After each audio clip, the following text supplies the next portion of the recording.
In this episode, we're going to be discussing one of the 6 factors of influence: consistency. Before diving deeper into the subject, I wanted to give credit to where this information is coming from. Dr. Robert Cialdini has written 2 books on the subject, Influence and Persuasion, and his work is the backbone of behavioral science and marketing. What is consistency when it comes to the 6 factors of influence? Well, simply put, people like to be consistent with what they've previously said or done. And the way that consistency can be used is by getting people to agree to small initial commitments and then moving on to a bigger ask. A fantastic example of this would be when a salesperson, when they're selling you a car or selling you some items, they might go through all the little small things that we've agreed to and all the little features that you wanted to before they deliver the final price. They get the customer or they get you to say yes multiple times to get you to agree to smaller commitments before asking you for the larger commitment. That's a great sales technique that gets used in many, many different environments today. One of the standout examples of consistency that Dr. Cialdini talks about was when a Drive Safe campaign was launched in a neighborhood and a group of houses were initially asked and unsurprisingly said no to putting a very large and pretty ugly Drive Safe board on their front lawn. However, when another part of the neighborhood were first asked to put a small sign in their window about driving safe in the neighborhood, there was a 400% increase a month later when the same group came back and asked those people to put the original ugly board in their lawn.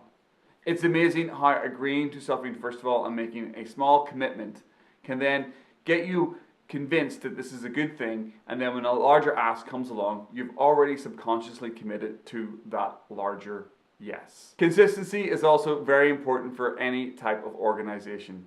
If you can deliver high levels of customer service very regularly, you will find you will not only grow loyal customers, you will also grow your base of customers.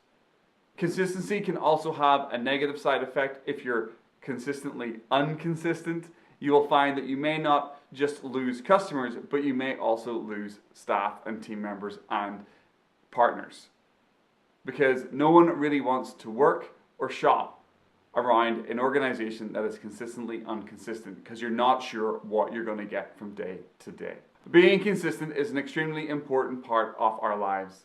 If we can be consistent not only in who we are each day, but what we do in our careers, we will not only be influencing people around us, we might also be attracting new business, new partners, new friendships, and just generally having people look up at us as being a consistent performer, which may open doors that previously weren't open for us.